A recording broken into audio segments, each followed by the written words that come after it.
Bonjour les amis, bienvenue sur CYP Stories. Abonnez-vous à cette chaîne pour découvrir des histoires incroyables. N'oubliez pas d'aimer et de laisser un commentaire. Entrons dans le vif du sujet. L'héritier du petit appartement d'Ulysse était imprégné d'une odeur de désespoir. Les meubles autrefois brillants étaient désormais couverts de poussière, témoignage de son déclin financier rapide. Des bouteilles de bière vides jonchaient le parquet, témoin de nuits passées à se noyer dans les regrets et à jouer sans compter. Il s'était cru invincible, trop intelligent pour sombrer dans la ruine. Mais maintenant, avec une dette écrasante de 10 millions de Nera qui pesait sur lui, ses illusions s'étaient brisées comme du verre. Les usuriers à qui il avait emprunté n'étaient pas du genre à accepter des excuses. Ils voulaient leur argent, et s'ils ne le leur rendaient pas, sa vie deviendrait un récit édifiant murmuré dans les ruelles sombres de Lagos. Son esprit s'emballait tandis qu'il faisait les 100 pas, la sueur perlant sur son front. Il avait besoin d'une issue, d'une solution miracle qui effacerait ses problèmes. Mais toutes les pistes qu'il imaginait menaient à une impasse, jusqu'à ce qu'une idée, tordue et cruelle, s'insinue dans son esprit. Alhaji Musa, son oncle, était un homme aussi craint que respecté. C'était le genre d'homme qui faisait apparaître et disparaître des fortunes d'un claquement de doigts. Lorsqu'Ulysse composa son numéro, ses doigts tremblèrent, non seulement de peur, mais aussi de savoir qu'une fois entré dans le monde d'Alhaji Musa, il ne pourrait plus faire marche arrière. L'appel fut bref. « J'ai besoin d'aide, mon oncle, » dit Ulysse d'une voix brisée. « Je dois de l'argent, beaucoup d'argent. » Il y eut un long silence avant que son oncle ne ricane, un son qui fit froid dans le dos d'Ulysse. « Et qu'as-tu à offrir en retour » demanda Alhaji Musa d'une voix douce mais menaçante. C'est à ce moment-là qu'Ulysse prit la décision qui scellerait le sort de sa femme. Il hésita une seconde avant de répondre, « Une femme. Une épouse. » Le silence à l'autre bout du fil était assourdissant.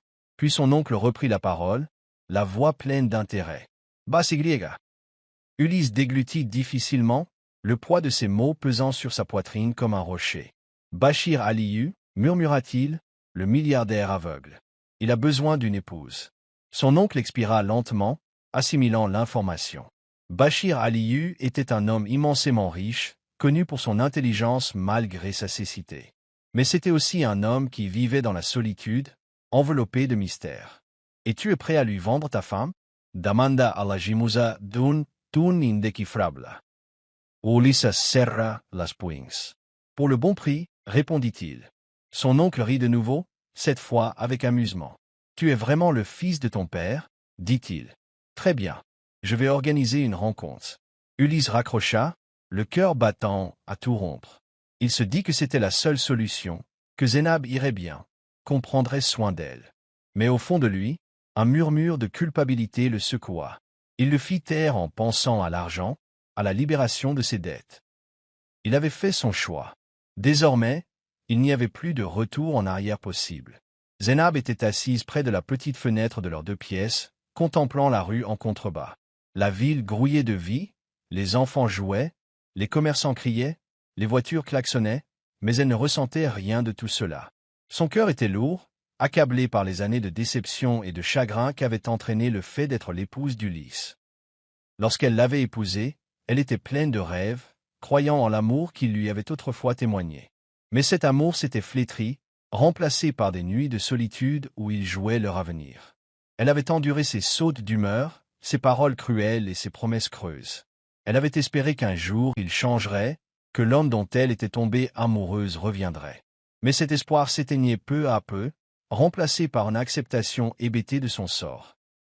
Ce soir-là, quand Ulysse rentra, il avait quelque chose de différent. Il n'était ni ivre, ni en colère. Au lieu de cela, il arborait un sourire forcé, celui qu'il utilisait quand il cachait quelque chose. Zénab l'observa attentivement, son instinct lui criant que quelque chose n'allait pas. « Fais tes bagages, » dit-il soudain. Elle fronça les sourcils. « Pourquoi » Ulysse s'assit sur le lit et se frotta les mains. « Nous quittons Lagos. Je nous ai trouvé un nouveau départ. » Zénab plissa les yeux. « Un nouveau départ » répéta-t-elle. « Oh » Il hésita avant de répondre. « Kano. Son estomac c'est noa de malas. »« Pourquoi allons-nous à Kano » demanda-t-elle à nouveau, mais Ulysse évita son regard. « Crois-moi, Zénab, c'est pour nous. » Mais elle ne lui faisait pas confiance. Plus maintenant. Pourtant, elle n'avait pas le choix. Ulysse l'avait privée de son indépendance, s'assurant qu'elle n'ait ni argent ni famille vers qui se tourner. Il l'avait rendue totalement dépendante de lui. Elle fit donc ses valises, malgré la terreur qui l'envahissait.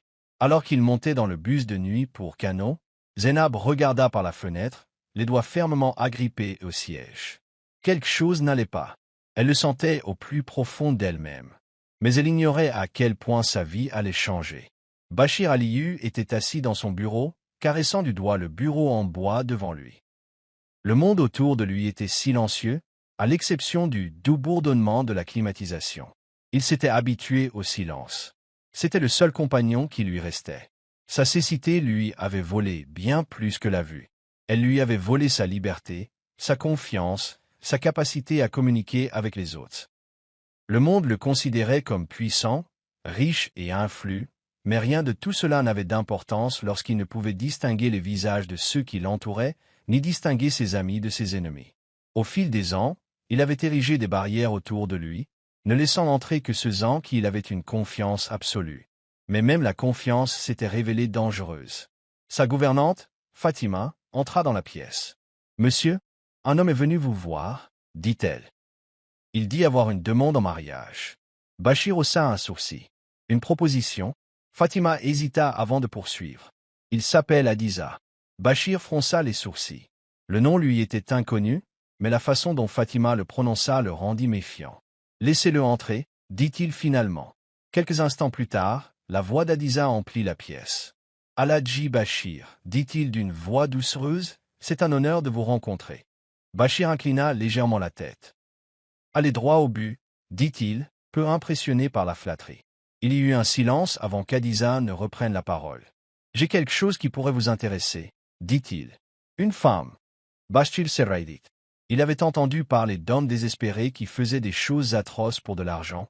Mais vendre une femme? L'idée le dégoûtait. « Je n'achète pas les gens, dit-il froidement. Mais Adiza gloussa, comme amusé. « Je ne la vends pas, montit-il. Je lui offre une vie meilleure. Elle est belle, obéissante et mérite mieux que ce que je peux lui offrir. » Bachir resta silencieux, digérant ses paroles. Il n'avait aucune envie de prendre femme, mais la curiosité le piquait. « Et pourquoi l'abandonnerais-tu » demanda-t-il. « Adiza soupira dramatiquement. « Parce que je l'aime, dit-il. Et l'amour, c'est lâcher prise. » Bachir n'était pas idiot. Il savait que l'histoire était plus complexe. Pourtant, il réfléchissait à l'offre. Adiza savait que s'il voulait que son plan réussisse, il devait bien jouer ses cartes.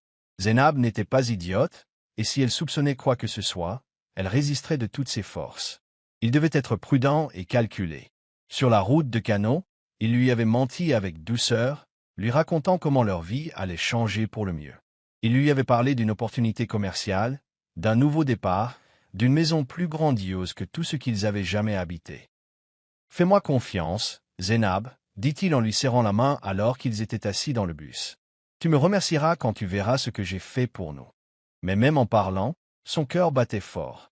Il n'avait aucune idée de sa réaction en apprenant la vérité, il l'avait vendu comme un bien à un inconnu. Ils arrivèrent à Cano tard dans la soirée. Zénab était épuisé, mais son épuisement laissa place à la confusion lorsqu'ils traversèrent les rues animées et entrèrent dans un domaine si grandiose qu'il leur donnait l'impression d'être dans un autre monde. D'imposantes portes, gardées par des agents de sécurité, menaient à un vaste domaine où flottait un parfum de jasmin frais. « Où sommes-nous » demanda-t-elle en jetant un coup d'œil à Adiza, qui força un sourire. « Comme je l'ai dit, un nouveau départ, » répondit-il. On les conduisit à l'intérieur d'un palais, comme on n'en avait vu que dans les magazines. L'air était frais, les murs ornés d'œuvres d'art que Zénab avait du mal à percevoir à son époque. Puis elle le vit.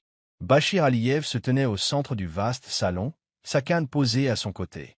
Son regard, aveugle, fixait droit devant lui, et pourtant il y avait quelque chose de troublant chez lui.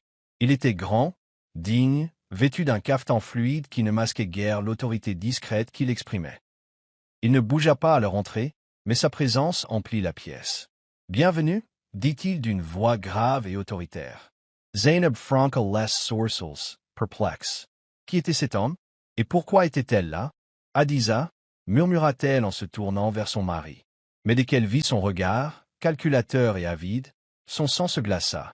L'atmosphère dans la pièce se fit plus tendue tandis que le regard de Zénab allait d'Hadiza à Bachir. Son esprit lui hurlait que quelque chose n'allait vraiment pas. « Hadiza » répéta-t-elle en s'approchant de lui, la voix tranchée par la panique. « Que se passe-t-il » Mais son mari, l'homme en qui elle avait eu confiance, soupira simplement et se tourna vers Bachir. « Aladji, dit-il, voici Zénab, la femme dont je t'ai parlé. » Bachir hocha légèrement la tête, l'air indéchiffrable. « Enchanté de te rencontrer, Zénab, dit-il d'un ton neutre. » Mais Zénab ne répondit pas. Elle avait l'impression que le monde autour d'elle était en train de changer, comme si elle se tenait sur un terrain instable. Puis la réalité s'abattit sur elle. « Non, » murmura-t-elle, le souffle court. Elle se tourna vers Hadiza, les yeux écarquillés d'horreur. « Non, tu ne le ferais pas. » Hadiza déglutit et détourna le regard, mais elle vit la vérité sur son visage avant même qu'il puisse prononcer ces mots. « Ce n'est pas ce que tu crois, » commença-t-il, mais elle le coupa. « Tu m'as vendu. » Cracha-t-elle, la voix tremblante. « Tu m'as amené ici pour me vendre comme une esclave. » Son corps tout entier tremblait tandis que la vérité s'installait en elle. Son mari, l'homme pour lequel elle s'était sacrifiée, l'homme pour lequel elle avait tant souffert, l'avait trahi de la pire des manières. Bachir expira, l'air indéchiffrable. « Je ne retiendrai pas une femme contre son gré, » dit-il fermement. « Si elle ne souhaite pas être ici, elle est libre de partir. » Mais Hadiza, désespérée de sauver la situation, s'est avancée. « Aladji Bachir, » dit-il rapidement, « s'il vous plaît, laissez-lui du temps. Elle est sous le choc. C'est ce qu'il y a de mieux pour elle. Elle finira par s'en rendre compte. » Bachir resta silencieux, mais Zénab se tourna vers lui, la fureur brûlant dans le regard. « Je ne suis pas un objet de marchandage, » rétorqua-t-elle. Elle se tourna vers Hadiza, la voix tremblante. « Je ne te pardonnerai jamais ça. This is Sarah Last Dance. »« Tu n'as pas le choix, Zénab, » dit-il froidement. « L'affaire est conclue. » Zénab était assise dans la chambre luxueusement meublée, l'esprit encore sous le choc de la trahison qu'elle venait de subir. Les draps de soie doux, les tapis moelleux et les lustres dorés ne lui rappelaient que cruellement sa captivité. La pièce était magnifique, mais elle suffoquait. Ses doigts s'enfoncèrent dans le tissu de sa robe tandis qu'elle tentait de comprendre ce qui s'était passé. Comment Hadiza, l'homme qu'elle avait juré de soutenir, avait-il pu la vendre comme un simple animal? Comment était-elle devenue une simple marchandise à ses yeux? Des larmes lui brûlaient la vue, mais elle refusait de les laisser couler. Pleurer ne changerait rien à sa réalité. Elle se trouvait désormais chez un homme dont elle ignorait tout, un milliardaire aveugle dont elle ignorait encore les motivations. Elle se sentait comme un oiseau dans une cage dorée, prisonnière, mais pourtant entourée de luxe. La porte s'ouvrit en grinçant et Fatima, la gouvernante de Bachir, entra avec un plateau de nourriture. La vieille femme regarda Zénab d'un regard à la fois bienveillant et entendu, comme si elle avait vu bien des femmes avant elle dans des situations similaires. « Mange, ma chère, » dit doucement Fatima en posant le plateau sur la table. « Tu dois avoir faim. » Mais Zénab ne bougea pas. Elle fixa simplement le plateau, les poings serrés. « Je ne veux pas manger, » dit-elle d'une voix à peine plus forte qu'un murmure. Fatima soupira et s'assit à côté d'elle sur le lit. « Je sais que tu as peur. Mais Bachir n'est pas comme les autres hommes. Il ne te fera aucun mal. » Zénab se retourna brusquement. « Cela ne change rien au fait que j'ai été amenée ici contre ma volonté. » Sa voix se brisa et elle se détourna. Fatima lui tapota doucement la main. « Laisse-lui le temps, » dit-elle. Rien ne reste jamais pareil. Les heures passaient et le silence dans la maison devenait insupportable. Zénab avait besoin de réponses. Elle se leva, ajusta sa robe avant de se diriger vers les immenses portes en bois de sa chambre. Elle allait affronter Bachir, lui demander ce qu'il comptait faire d'elle. Mais en entrant dans le couloir, elle hésita. La maison était étrangement silencieuse, presque trop paisible. Elle semblait surnaturelle, comme un monde épargné par le chaos. Lorsqu'elle trouva enfin Bachir assis dans son bureau, sa posture était rigide, comme s'il l'attendait. « Tu veux parler ?» demanda-t-il d'une voix calme. Le cœur de Zénab battait fort. « Pourquoi as-tu accepté ?» demanda-t-elle d'une voix tremblante. « Pourquoi accepterais-tu une femme qui t'a été vendue ?» Bachir resta silencieux un instant avant de répondre, car je sais ce que signifie être pris au piège. Bachir se renversa dans son fauteuil, ses doigts effleurant les accoudoirs en bois lisse. « Tu crois que je veux que ça change ?» demanda-t-il d'un ton ferme mais posé. Tu crois que j'ignore quel genre d'homme est ton mari? Zainab resta debout, las poings serrées.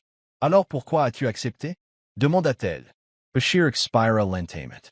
Parce que dans mon monde, le pouvoir est une monnaie, et parfois, le prix de la paix est un sacrifice. Zainab fronça les sourcils, sa colère laissant place momentanément à la confusion. Sacrifice, répéta-t-elle. Bashir hocha la tête. Votre mari n'est pas venu me voir pour vous offrir une vie meilleure. Il est venu parce qu'il devait de l'argent aux mauvaises personnes, à des personnes qu'il aurait tuées s'il n'avait pas offert quelque chose de précieux en échange. Zainab sentit son estomac se retourner. Elle soupçonnait que les dettes de jeu d'Adis étaient importantes, mais elle n'aurait jamais imaginé qu'il irait aussi loin. Bashir poursuivit, la voix plus douce. Je ne t'ai pas acheté, Zainab.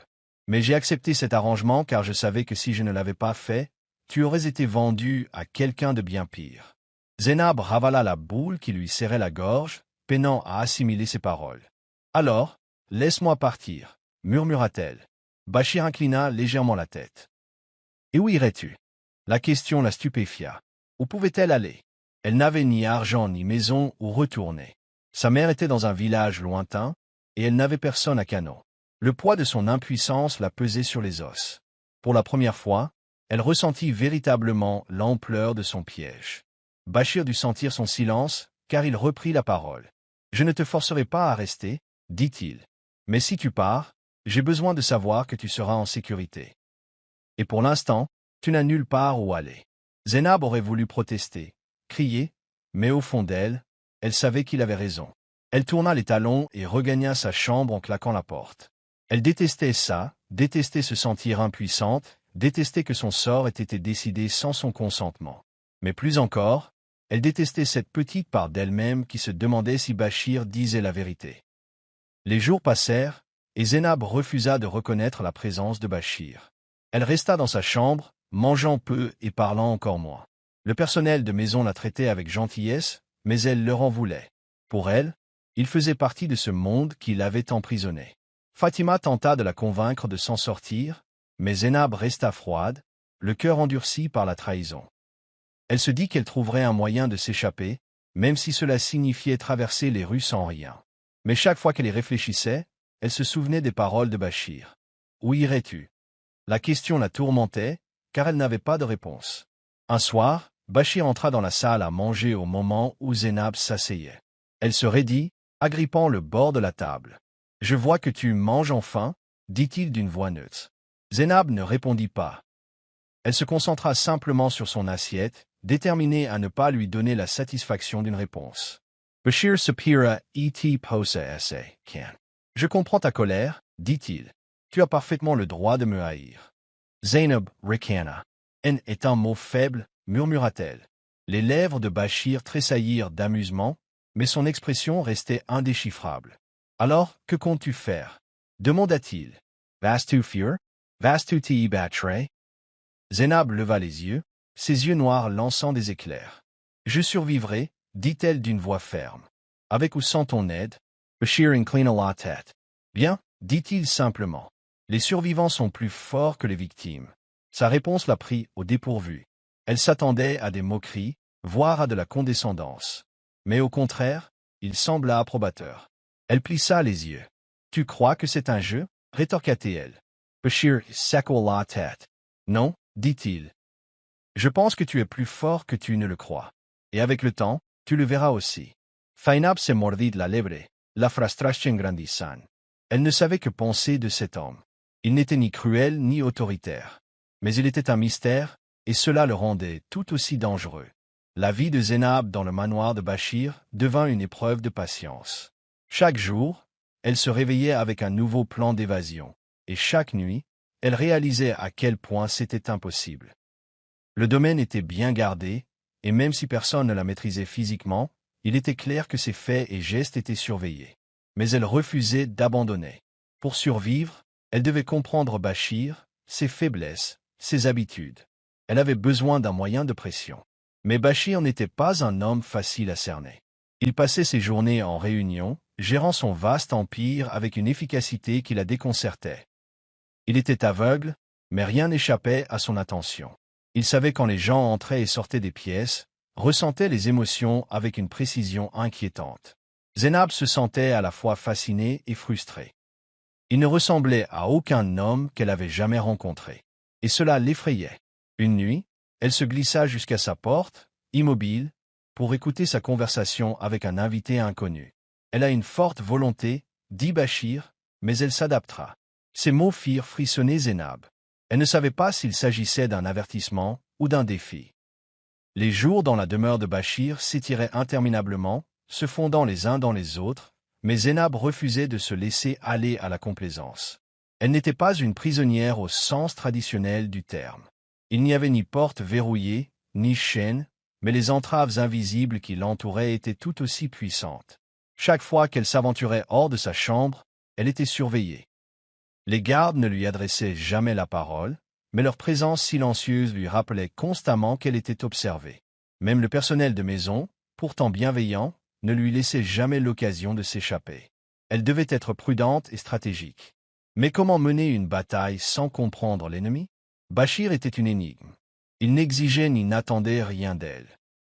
Il parlait rarement, sauf si on lui adressait la parole, et pourtant sa présence planait sur tous les recoins du domaine. Sa cécité aurait dû le rendre vulnérable, mais elle produisit l'effet inverse. Elle le rendit plus perspicace, plus conscient de ce que les autres ignoraient. Zénab avait tenté de le provoquer, de lui faire révéler sa vraie nature, mais il était resté inébranlable. Cela n'avait fait qu'accroître sa frustration. Quel genre d'homme accepte de prendre une femme de cette manière et la traite ensuite comme un fantôme? Était-ce de la culpabilité? Ou était-ce quelque chose de plus profond, quelque chose qu'elle ne pouvait pas encore voir? Un soir, elle le confronta. « Que veux-tu de moi » demanda-t-elle d'une voix pleine de défi. Bachir, assis dans son fauteuil, se contenta de pencher la tête. « Je ne veux rien de toi. » Zénab, répondit-il calmement. « Alors pourquoi suis-je ici » insista-t-elle. Un petit sourire, presque amusé, traversa ses lèvres. « Parce que tu n'as nulle part où aller. » Ces paroles étaient d'une vérité cruelle qui fit bouillir le sang de Zénab. Elle voulait lui prouver qu'il avait tort, lui montrer qu'elle n'était pas une femme qu'on pouvait contenir. Mais au fond d'elle, elle savait qu'il avait raison. Et cette prise de conscience la fit le détester encore plus. Le manoir recelait des secrets. Zénab les sentait dans les murs, dans les conversations feutrées du personnel et dans la façon dont certaines portes restaient closes, verrouillées de l'intérieur. Elle avait passé des semaines à essayer de comprendre l'homme avec qui elle vivait désormais, mais elle n'était pas plus avancée dans la résolution du mystère de Bachir Aliyu. Il était plus qu'un riche homme d'affaires. Il y avait autre chose, quelque chose de caché sous la surface. Et si elle voulait survivre ici, il lui fallait le découvrir.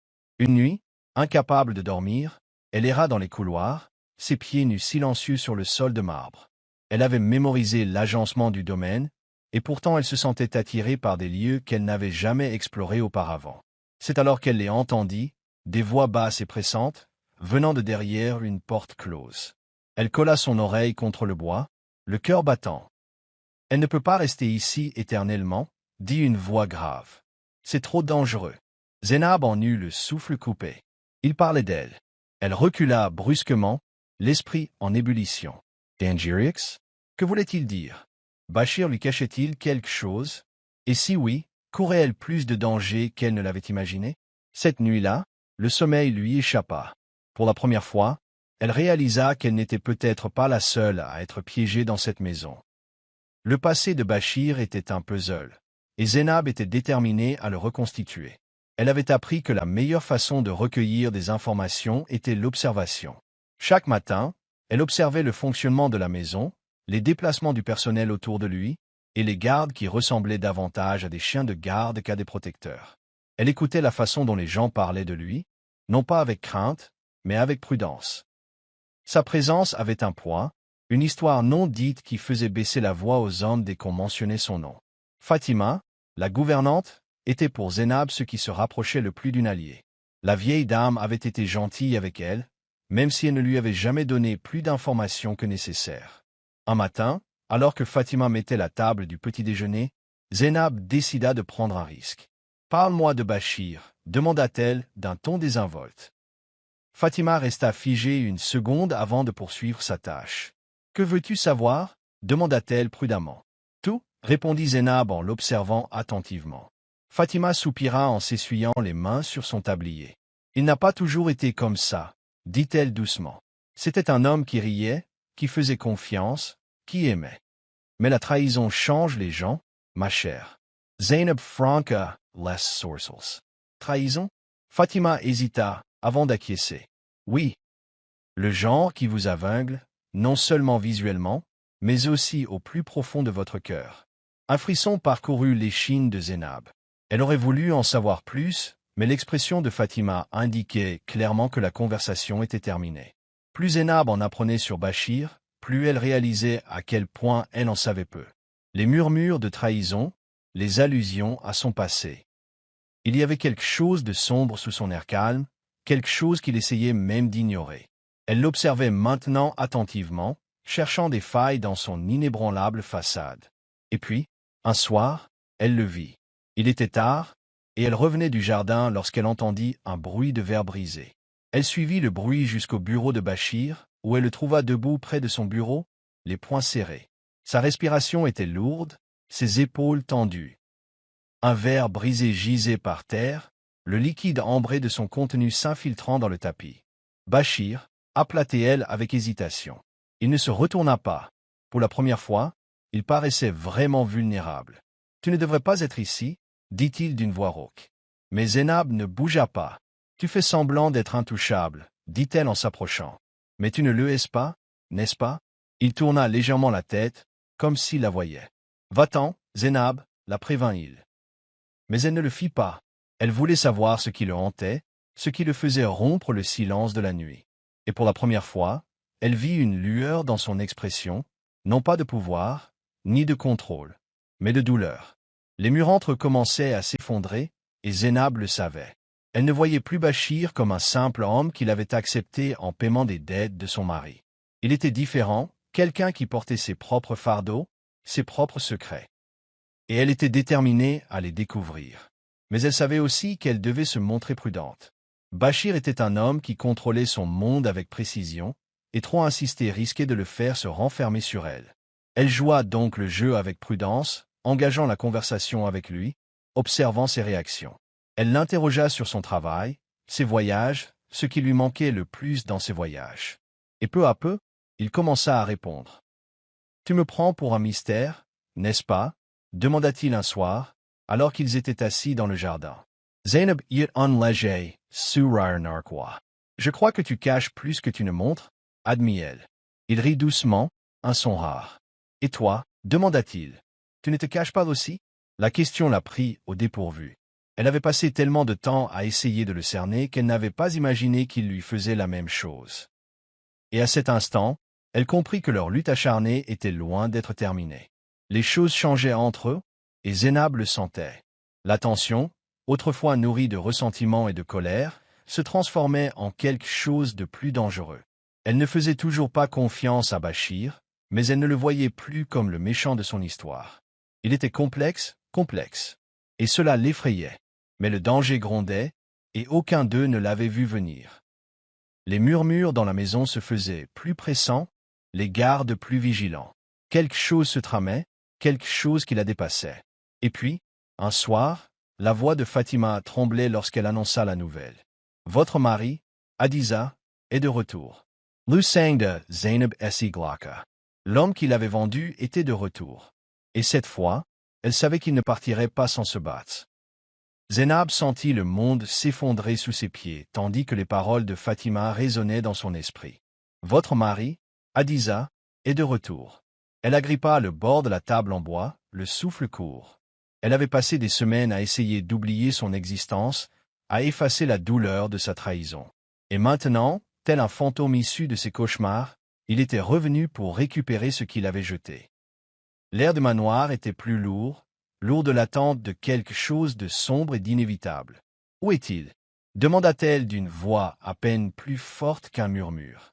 Fatima hésita avant de répondre, aux portes. « Il exige de vous voir. » Les poings de Zénab se serrèrent. La peur mêlée de rage lui tordait le ventre comme un serpent venimeux. Adiza n'avait aucun droit de revenir, aucun droit d'exiger quoi que ce soit d'elle. Il avait fait son choix en la vendant à Bachir comme un morceau de bétail. Et maintenant, il s'attendait à ce qu'elle revienne simplement à lui. Un rire amer s'échappa de ses lèvres. Non, elle n'était plus la femme naïve qui avait autrefois imploré son amour, qui avait supporté sa cruauté en silence. Si Hadiza pensait pouvoir réintégrer sa vie comme si de rien n'était, il se trompait lourdement. Le bruit de pas qui approchait la fit se retourner. Bachir entra dans la pièce, l'air indéchiffrable, mais la tension perçait dans sa posture. « J'ai entendu » dit-il simplement. Zénab soutint son regard aveugle, cherchant le moindre signe de ce qu'il avait l'intention de faire. « Que vas-tu faire » demanda-t-elle. Bachir expira lentement, ses doigts resserrant sa canne. « Ça dépend » répondit-il. « Que veux-tu, Zénab » La question la prit au dépourvu. Pendant des semaines, son sort avait été scellé. Mais maintenant, Bachir lui offrait un choix. Et à cet instant, elle comprit la vérité. Elle ne retournerait jamais auprès d'Hadiza. Hadiza se tenait devant le grand portail en fer de la propriété de Bachir, les mains enfoncées dans les poches de son costume bon marché. Il s'attendait à du luxe, mais même lui fut surpris par l'immensité de la demeure qui s'offrait à lui. Son regard parcourut les alentours, s'attardant sur les hauts murs et les gardes de sécurité qui l'observaient d'un regard froid et scrutateur. Une pointe de malaise s'insinua dans sa poitrine, mais il la réprima. Il était là pour une seule raison, reprendre ce qui lui appartenait. Zénab lui appartenait. Il avait fait une erreur, certes, mais les erreurs pouvaient être corrigées. Il la convaincrait de partir avec lui. Et si les mots ne suffisaient pas, il avait d'autres moyens. Les portes s'ouvrirent enfin et Hadiza fut escortée à l'intérieur. Le chemin jusqu'à la maison principale lui parut interminable, le silence des gardes le troublant. Lorsqu'il atteignit enfin l'entrée, il trouva Bachir qui l'attendait. Le milliardaire était assis, sa canne posée à côté de lui, l'expression indéchiffrable. Malgré sa cécité, Bachir dégageait une aura de pouvoir qui mettait Hadiza mal à l'aise. « Tu as fait du chemin » dit Bachir calmement. Hadiza eut un sourire narquois, feignant l'assurance. « Je suis venu chercher ma femme » déclara-t-il. Cet arrangement n'a jamais été définitif. Un silence pesant s'installa, rompu seulement par le léger bruissement des arbres dehors. Puis, Zénab s'avança, les yeux brûlants de fureur. « Tu n'as pas de femme » cracha-t-elle. « Tu as perdu ce droit le jour où tu m'as vendu comme un animal. » Le sourire narquois d'Hadiza s'estompa, mais il se reprit vite. « Allons, Zénab, dit-il doucement. J'ai fait une erreur, mais je peux la réparer. Rentrons à la maison. » Zénab laissa échapper un rire amer. « Maison? Tu n'as jamais été ma maison, Hadiza. » Ces mots étaient tranchants, plus blessants qu'elle ne l'imaginait. L'amtoïra d'Hadiza, ça sera. Ça ne se passait pas comme prévu. Tu crois pouvoir me défier, rétorqua-t-il. Tu m'appartiens. Dès que ces mots sortirent de sa bouche, il comprit qu'il avait commis une erreur. Bachir, resté silencieux jusqu'alors, prit enfin la parole. Non, Hadiza, dit-il d'une voix d'un calme mortel. Elle ne le fait pas. Hadiza serra les poings, la rage bouillonnant sous ses yeux.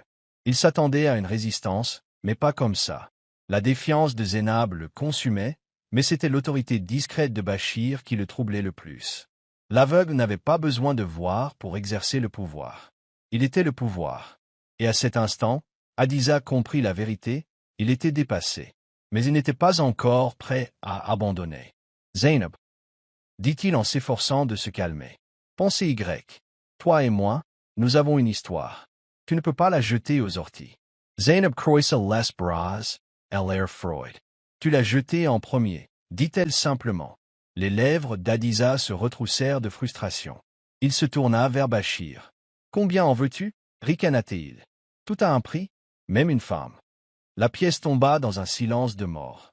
Même les gardes tressaillirent, mal à l'aise, à ces mots.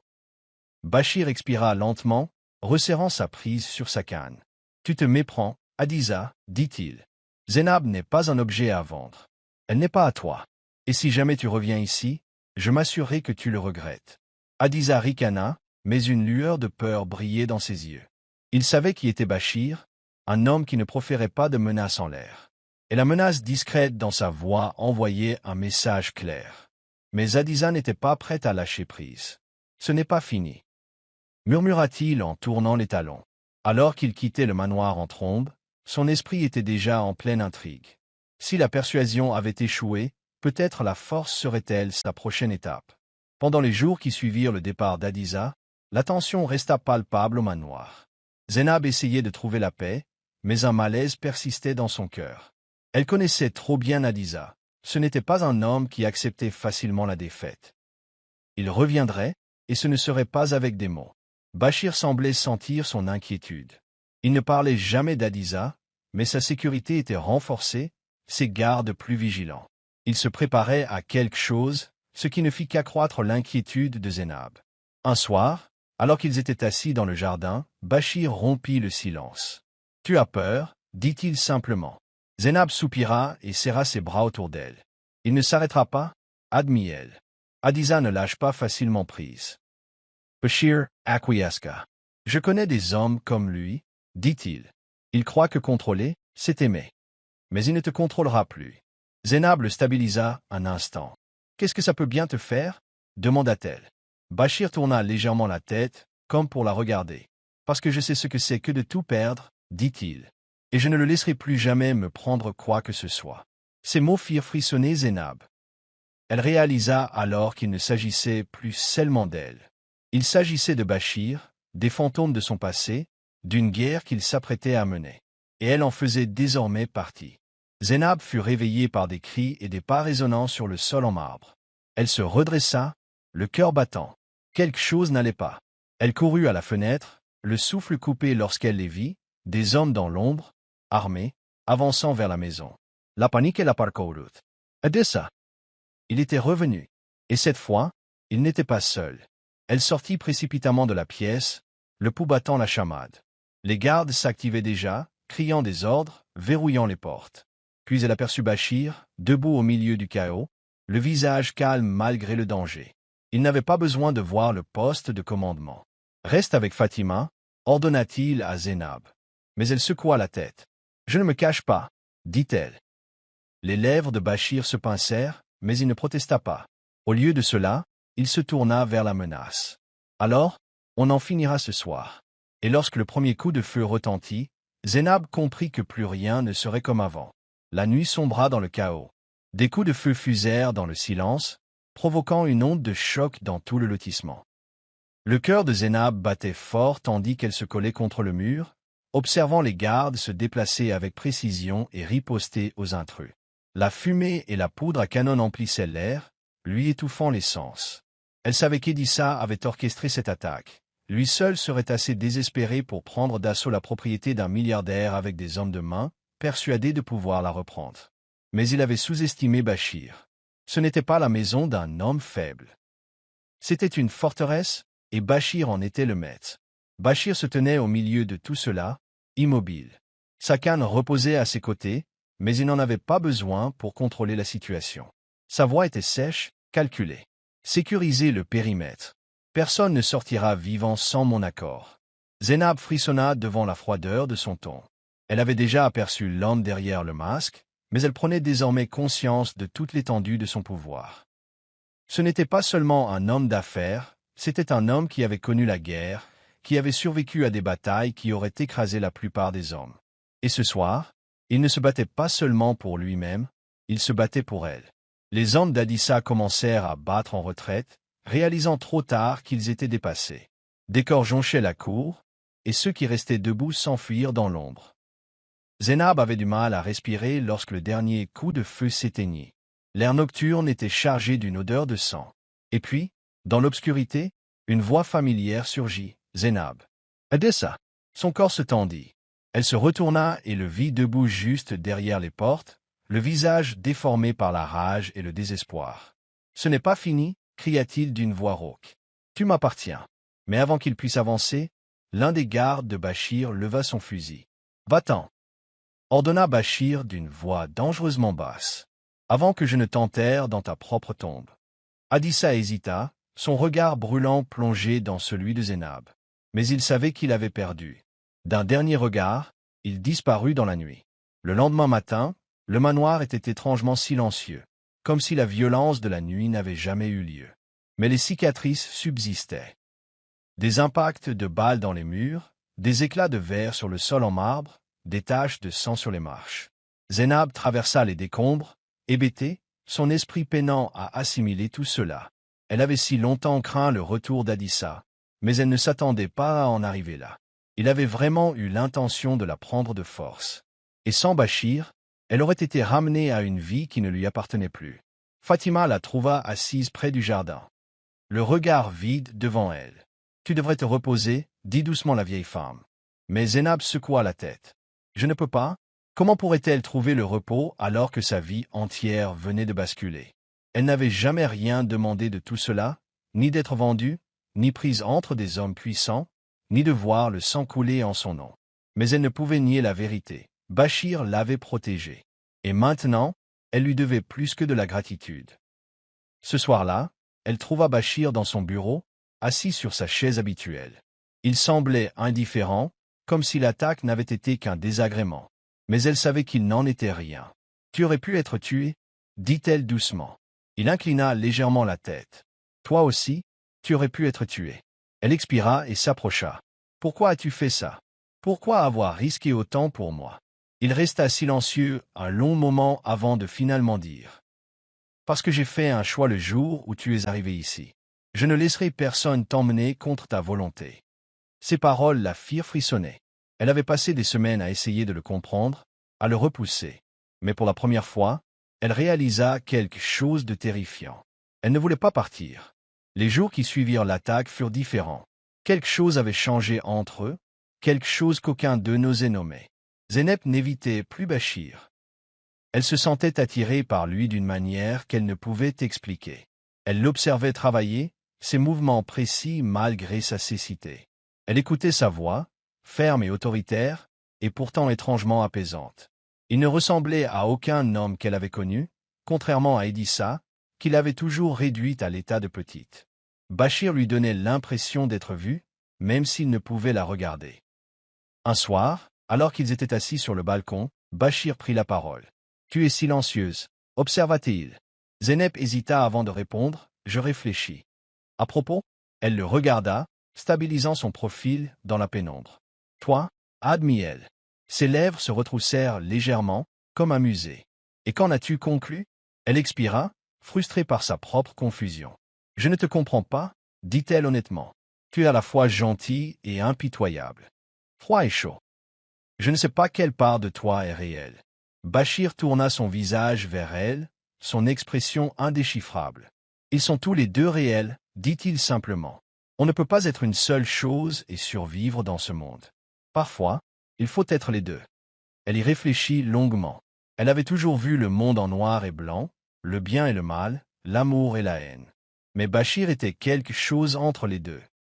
Et elle réalisa, avec une pointe d'effroi, qu'elle voulait en savoir plus sur lui. Zénep ignorait quand cela s'était produit. Peut-être que cela avait été lent, s'insinuant dans son cœur sans prévenir. Ou peut-être avait-elle toujours été là, enfouie sous sa colère et sa peur. Mais en regardant Bachir se déplacer dans la maison, en écoutant sa voix, elle réalisa quelque chose qu'elle y est depuis des semaines. Elle tombait amoureuse de lui. Cette prise de conscience la terrifiait.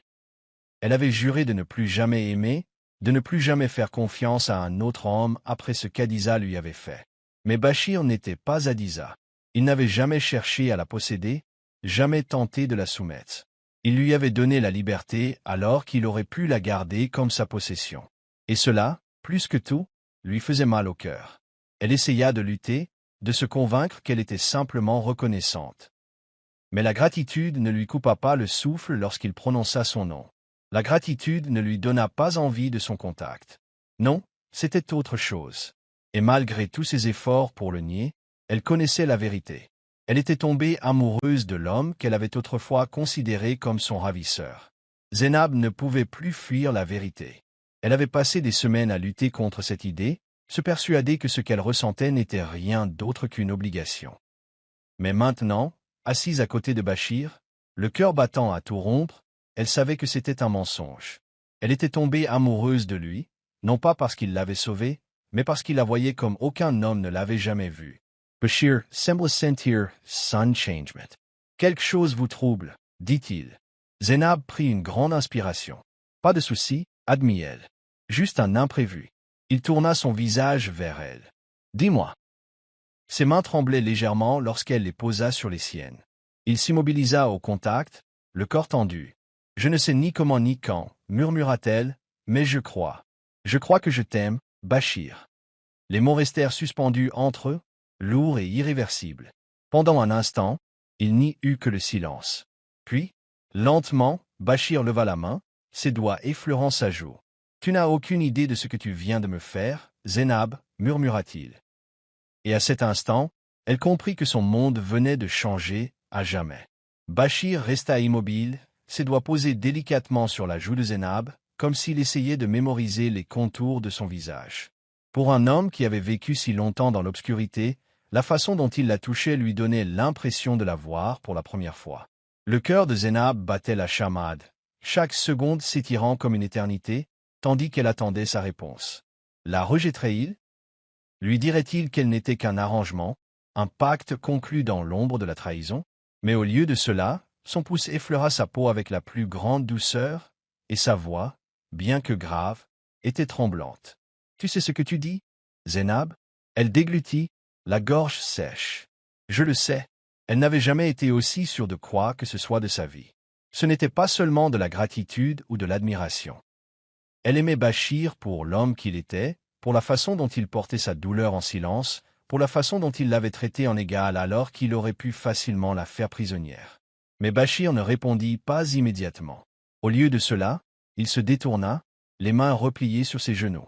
La perte de son contact lui fit mal à la poitrine. « L'amour est dangereux, Zénab, murmura-t-il. Cela aveugle les hommes bien plus que mon état ne l'a jamais fait. » Ces paroles, teintées d'une douleur cachée, lui serraient la poitrine. Il ne la repoussait pas par rejet, il avait peur. Et à cet instant, elle jura de lui montrer que l'amour n'était pas forcément une malédiction. L'air nocturne était chargé d'émotions inexprimées, et alors que Zénab se levait pour partir, Bachir lui saisit soudain le poignet. « Si je me laisse aller à ressentir ça, Zénab, dit-il d'une voix à peine plus forte qu'un murmure, il n'y aura pas de retour en arrière. » Son souffle s'accéléra, son pouls s'accéléra. « Alors ne te retourne pas, répondit-elle. Nous avons tous les deux passé trop de temps à fuir le passé. » Pendant un long moment, il resta silencieux. Puis, lentement, il l'attira plus près, son front appuyé contre le sien. La distance entre eux s'évanouit et, pour la première fois depuis son arrivée chez lui, Zénab ressentit quelque chose qu'elle n'avait pas ressenti depuis des années, un sentiment d'appartenance. Leur fragile moment de paix fut de courte durée. Le lendemain matin, Bachir reçut une nouvelle qui répandit un profond malaise dans la cité. L'un de ses plus proches conseillers avait été agressé en ville, sa voiture prise en embuscade sur l'autoroute. Le message était clair, celui qui en voulait à Bachir gagnait en entrant. Zénab, assise en face de lui au petit-déjeuner, observait la tension dans sa mâchoire tandis qu'il assimilait la nouvelle. « Adiza ?» demanda-t-elle prudemment. Bachir secoua la tête. « Non, Adiza est un imbécile, mais il n'est pas capable d'une chose aussi organisée. » Un frisson lui parcourut l'échine. Si ce n'était pas Adiza, qui alors? Elle avait cru que l'attaque du manoir était le pire, mais elle réalisait maintenant que ce n'était que le début. « Il y a des hommes qui me verraient tomber, » admit Bachir à voix basse. Des hommes qui attendaient un moment de faiblesse. Zénab fronça les sourcils. « Et ils pensent que je suis cette faiblesse ?» Ses lèvres se pincèrent en une fine ligne. Peut-être. Il n'en dit pas plus, mais elle comprit. Le monde du pouvoir était un endroit dangereux, et les ennemis de Bachir l'observaient, guettant. Et maintenant, elle était prise au piège. Cette nuit-là, le sommeil ne vint pas facilement. Zénab resta éveillée, les yeux fixés au plafond, l'esprit en ébullition. Elle avait cru un jour que fuir Adiza serait la bataille la plus difficile qu'elle aurait à mener, mais elle comprenait désormais qu'elle avait tort. La guerre autour de Bachir était bien plus grande, bien plus dangereuse. Et elle n'était plus seulement une observatrice, elle en faisait désormais partie. Et si elle voulait rester à ses côtés, elle devait être prête à se battre. L'attaque eut lieu 3 jours plus tard. Elle fut rapide, précise, trop bien planifiée pour être une coïncidence. Bachir s'était rendu en ville pour une réunion d'affaires, accompagné de ses gardes du corps les plus fidèles. Mais dès que son convoi atteignit la périphérie, une deuxième voiture le coupa. Des pneus crissèrent, des tôles se tordirent, en quelques secondes, des coups de feu éclatèrent. C'était une embuscade. Zénab, toujours au domaine, se trouvait dans le jardin lorsqu'elle entendit les pas frénétiques des gardes se précipiter vers la maison principale. « Madame !» cria l'un d'eux. « C'est Bachir ?» Il est attaqué. Son sang se glaça. Elle ne réfléchit pas, elle courut. Lorsqu'elle atteignit le portail d'entrée, une équipe de renforts se préparait déjà à le poursuivre. « Emmène-moi avec toi », ordonna-t-elle d'une voix ferme. Le chef de la sécurité hésita. « Madame, ce n'est pas sûr. » « Et le laisser mourir comme ça » s'exclama-t-elle. Elle savait qu'elle ne pouvait rien faire dans un combat, mais elle savait aussi qu'elle ne pouvait pas rester les bras croisés à attendre des nouvelles de son sort. Finalement, le garde céda et ils foncèrent vers la ville, le cœur battant à tout rompre. À leur arrivée, le chaos régnait. Les hommes de Bachir étaient engagés dans une fusillade avec les assaillants. L'air sentait le caoutchouc brûlé et le sang. Zénab aperçut la voiture de Bachir, le flanc criblé de balles. La panique la saisit. « Où est-il » cria-t-elle. Et soudain, hors des décombres, elle le vit. Bachir se tenait droit, sa canne dans une main, un pistolet dans l'autre. Il était blessé, elle voyait le sang tacher sa manche, mais il était toujours debout. Le soulagement et la terreur la submergeaient à la fois. Et à cet instant, elle sut qu'elle préférerait mourir à ses côtés plutôt que de vivre sans lui.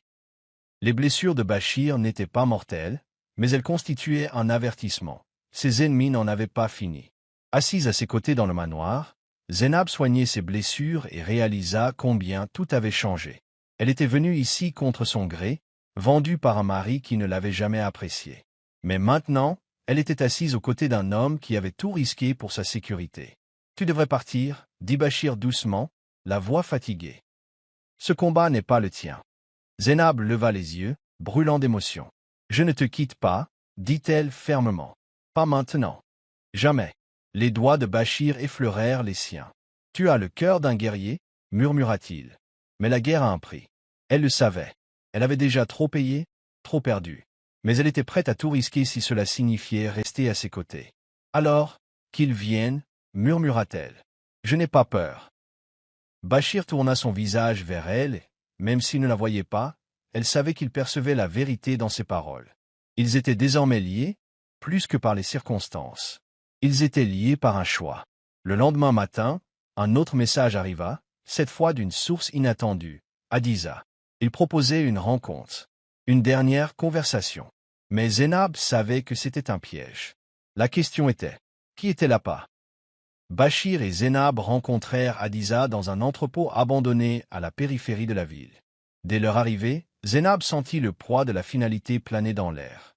Hadiza attendait, l'air satisfait malgré les bleus sur son visage. « Tu as bonne mine, » ricana-t-il. « Être marié à un aveugle doit te convenir. » Zénab serra les poings, mais Bachir prit la parole le premier. « Si vous tenez à la vie, choisissez vos prochains mots avec soin. » Hadiza rit, mais il y avait une pointe de désespoir dans sa voix. « On peut encore tout changer, » dit-il. « Reviens, Zénab.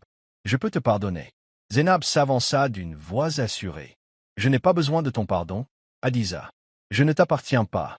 Je ne t'ai jamais appartenu. » Son visage se tordit de rage. « Alors tu ne me laisses pas le choix. » Il prit son arme, mais Bachir fut plus rapide.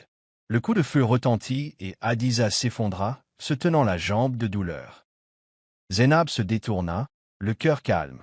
Elle avait fait son choix depuis longtemps. Et tandis qu'elle marchait aux côtés de Bachir, main dans la main, elle savait que son histoire n'était pas terminée. Elle ne faisait que commencer.